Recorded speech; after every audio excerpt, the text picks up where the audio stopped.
And it passes. Yep, that's it.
today by senior cornerback Malcolm Pinnell and sophomore wide receiver Ernest Calhoun.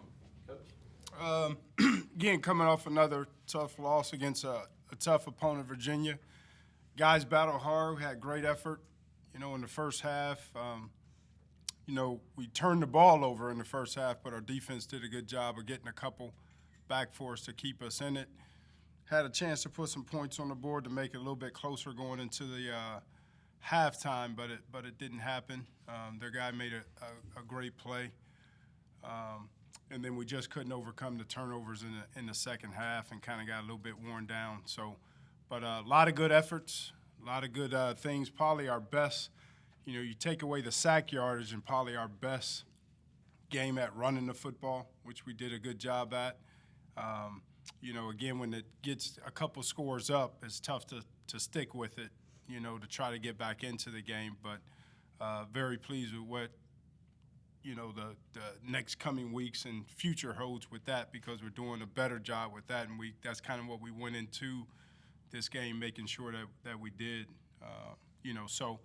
But it doesn't get any easier. Northern's a very good football team, arguably one of the best teams in this conference year in and year out. They're a good football team right now. They're coming off of a bye, so I'm sure they got rested up and, got a little bit healthy, but our guys will be ready to roll come Saturday. How much of the turnovers the last couple of weeks are you, and how much is it just the level of competition? I think the level of competition has a lot to do with it also, too. But those are things that we talk about that is in our plan to win that we can't do. And do you win those games? I don't know, but it gives you a better chance to win those games if we don't do it. So that's what we got to make sure that we continue to concentrate on and focus on, and we got to eliminate them because we're getting them. I mean, we're getting them. We're just, we're giving too many away. How much of it is execution? How much of it is just over anxious? That's what it is. It's just trying to do too much, I never fought, and we talked on Sunday as a team, our guys are giving great effort. And our preparation, I think these guys will agree, our preparation going into this game was probably one of the best since I've been here, as far as guys practice, as far as watching film, the whole nine, all the way up until, Saturday morning. It's probably been the best that we've ever been as far as the guys focused and ready to roll. But, when you start losing and the frustration starts, you just try to do a little bit more and more and more, and you end up usually screwing it up. So it goes back to the stay within the plan, execution.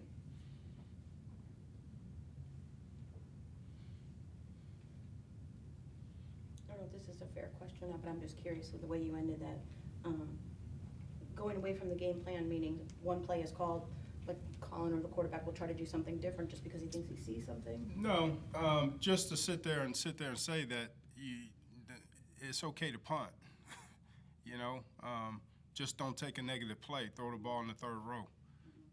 And as a player and competitor, what you try to do is keep the play alive a little bit longer, and trying to wait till a guy gets open, which but they had two destructive defensive ends. Those guys were good, and just run you down, and you end up turning the ball over. So.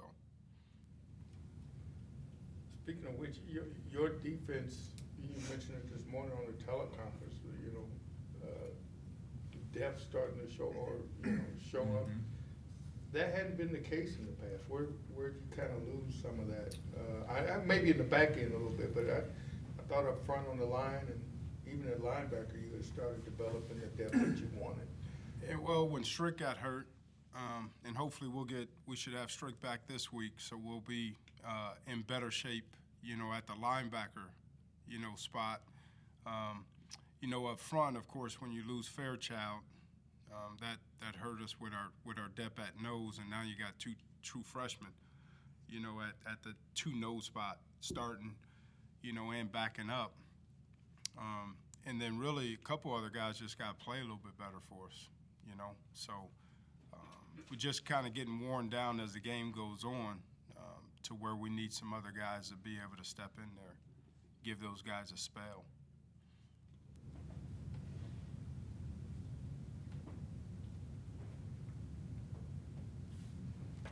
Flipping back to Colin real quick, it's, you know, I believe he went 3 or 4 games as a freshman and didn't turn it over. Was really a strength at that point. Is it a lot of times you have this quote-unquote sophomore jinx or whatever you want to call it, anything like that? I mean, now that he's played a few games, like you say, Preston, maybe just can you kind of talk about where he's at right now? Well, I think that's I don't believe in jinxes, you know. I believe in execution. I believe in just doing what you're supposed to do, and that's it. And, you know, again, I think across the board, and like I said, I think these guys will agree. You get in this situation when you want to win so bad and you know you got chances to sit there and win, and you just try to do a little bit more. And every time you try to do a little bit more, you end up putting yourself in a worse position. So Colin just has to get back to doing the things that we asked him to do, and that's it. And, hand the ball to the official after every play and punt. It's okay. And that's what we got to get back to make sure that we truly understand that. You can't this week, next week, the week before, you're playing quality opponents. Can't turn the ball over, bottom line, So, and I'm not saying he doesn't know that. He does know that. But just, you got those guys coming off the edge that are pretty good. You got only about 1.72 seconds to throw the football. If you ain't there, throw it in the stands. Play another down. Confidence-wise, how is he right now? How's he handling it? I'm sure, just like all of us, we're battered and bruised about it, in confidence. Just because, not the fact that of the record, the fact that you can do better. I think that's a frustration in itself when you know that you can do better, that you know that you can play better, and you haven't. And you look at the scores, and the scores aren't what is showing. It's not indicative to how we're playing, per se. But we have to do a lot of things better to help ourselves. And I said it after the game to these guys: we can't beat two teams. We can't beat ourselves and the other opponent. We just got to focus on our opponent and don't shoot ourselves in the foot. And right now, penalties and turnovers have been our Achilles. How much of it, too, is, you mentioned the running game's getting a little better, but Yeah. yet it's been a struggle all year, and obviously that puts more on you. Yeah, I think that, but also, too, we're getting better at running the football. And I think the better we get at it, the more pressure it takes off of him, to sit there and have to think that you have to make plays. So we'll continue to do those things because it's what I believe in. About running, I thought by now we'd be seeing more of Hibbler, and he didn't even run Saturday. Hibbler's injured his back on Thursday. So that's why Murray was in there a lot more. Miles didn't even play on special units. He should be good right now. Where is he now in his maturation in terms of the offense and what's He's a freshman, so I don't think he's a premier back, by any means right now. I think, Nick Holly is our running back, and, we can spell him with Murray and Miles. Just one more quick one on the quarterback. You've given Strock some series in non-conference games. Mm-hmm. Does that change coming in now that you're back in the league? No, I still think Colin is our best option. I think Colin is our best option to win football games. And, you never know as the season goes on how things progress as far as injuries and everything like that. But, at least Strock now has gotten into battle. But I'm not a two-quarterback guy. That's not the system that we run. What is it about Strock that right now you don't think he's quite ready to take over? Or is it more you don't want that for Colin? Does that make sense? Yeah, I think Colin still is a good quarterback. I still think Colin gives us the best chance to win. There's just a couple things that we have to do. Again, yeah, we did turn the ball over, but that's a fundamental and technique thing. The very first one that was a pick six, you throw it 6 inches farther and it's a completion. So it's a lot of fundamental and technique that you got to get better at. But, that evaluation is done all during the week. and we still evaluate like crazy, and he gives us our best option to win. Ernest, the offense came through with a few third and long conversions. You were one of them. That hasn't happened a lot this year. Can you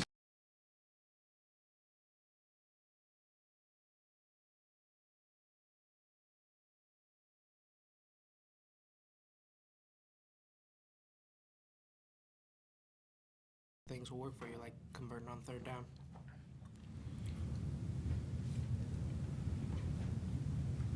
Malcolm, talk a little bit. You're gonna, maybe not this week, but as the weeks go, you're gonna start running into more and more passing quarterbacks in the league.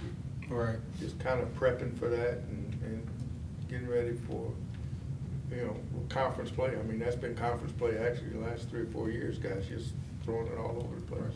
Well, honestly, I honestly feel like our DBs is ready. I feel like our DBs is really strong this year, all around the board, from star to safety to corner. We got good players around there, and honestly, we like it when the quarterback throws the ball. So I think we'll be ready, especially come MAC play. Coming from Ohio State and Virginia, 2 teams that they threw the ball on us, but I don't think nobody's going to be up to their par. I'm just curious for both of you guys, and when you play those bigger teams like that have so much more depth and guys that maybe are a little faster, guys a little taller, that kind of thing, how do you keep it from wearing you down as opposed to getting something out of it and to be able to use as you get into conference play? I mean, you just got to get better every play. I mean, going up against guys like that, honestly, that's what you want to do. Those are the guys you want to play. Going up against them, I'm not saying that they're going to be better than the guys in our conference, but you could look at it in that way and say, I played against the best already, and just put that in your mindset and just get better. Just basically playing against good competition is what you really want to do. I mean, you want to play against the best just to not only see how you match up against them, but just to continue to get better, just like he said, getting better every play or getting better every game. That's just what you do against every opponent. You kind of talk about getting back into that play. I mean, Coach has kind of stressed through this rough stretch that's all building up to getting back in the MAC and being ready for that. Just kind of talk about here you are now back in the season that really matters again. I mean, everything's right where we want it. We still got a chance to win the MAC. We came into the season knowing that was our goal. And, the first half of the season is done. We only had 1 MAC game. But if you look at the standings, we're fine. We're right where we want to be. But everything's still on the map. Everything's still a go. Yeah, it's good to know that our team and our teammates can put the first half of the season behind us, and knowing that we can still, go out there and continue to get better and still have a chance to win the MAC is a good feeling.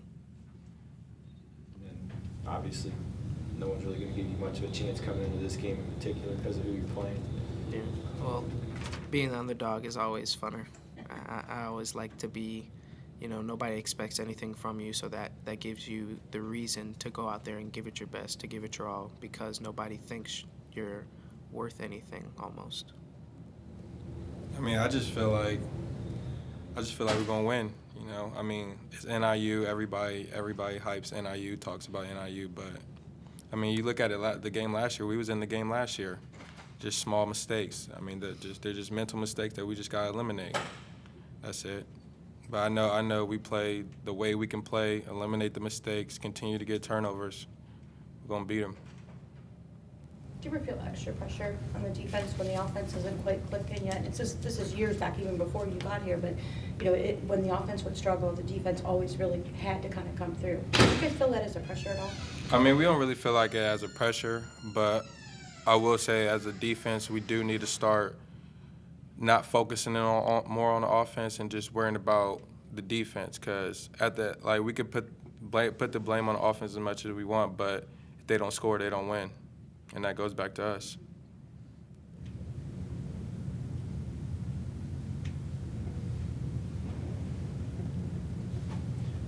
Paul, you talk about Northern Illinois a little bit. I mean, just look at talent-wise, are they comparable to Virginia? Yeah, they're comparable to Virginia and Ohio State. They're a tough opponent.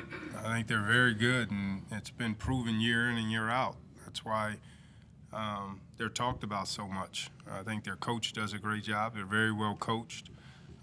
Me and Coach Neiman, their defensive coordinator, coached together at Northern Iowa, and he's a very good coach. So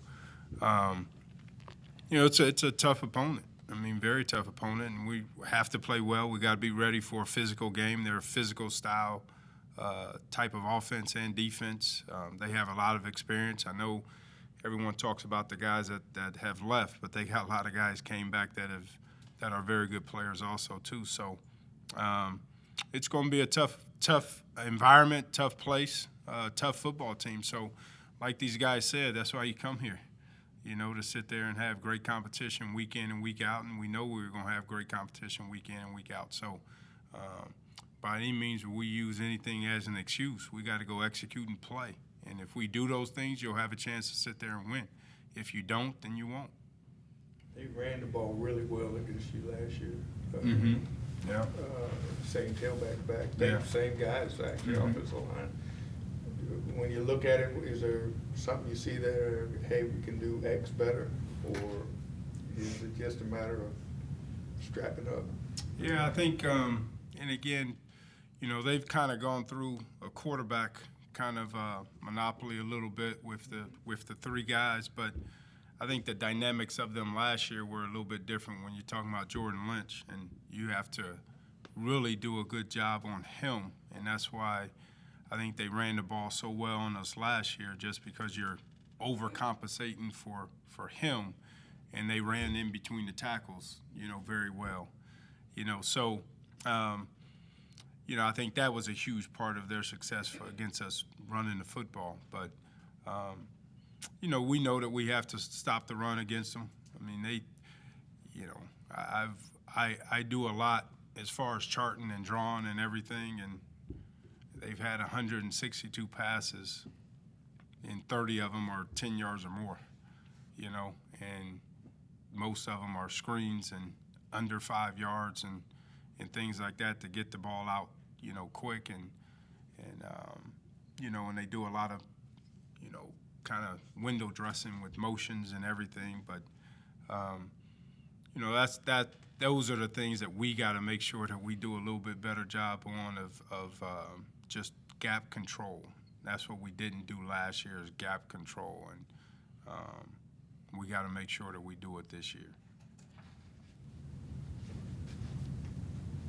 You mentioned your young guys up front, the two nose guards. Anybody else up there, young guys that are coming around? And how are those guys still, or have they hit the wall a little bit? I don't think they've hit the wall. I think, when you play nose tackle in Division I football, it's tough. And, it's totally different from where they were last year. And that's why I'm glad we got both of them to sit there and use them, because we can spell them. But Jonte Bird is playing a little bit better for us, that we moved him to that 3 technique. I know he had a big play in that game with the interception. But even before then, he's doing a good job, for us at the 3 technique. So they just got to continue to get better. But you're talking about 2 freshmen and sophomore.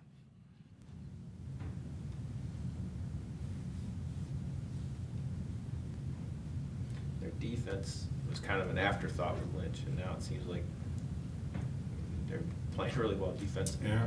What do you see as the difference there? Who's kind of standing out?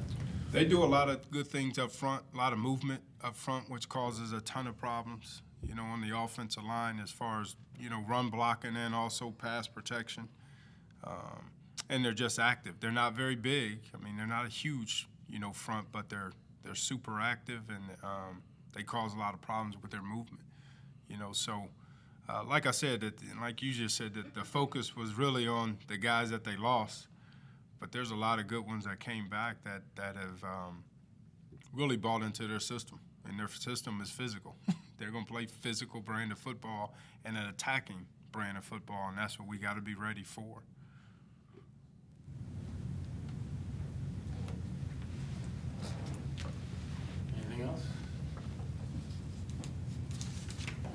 Thank you. Appreciate it.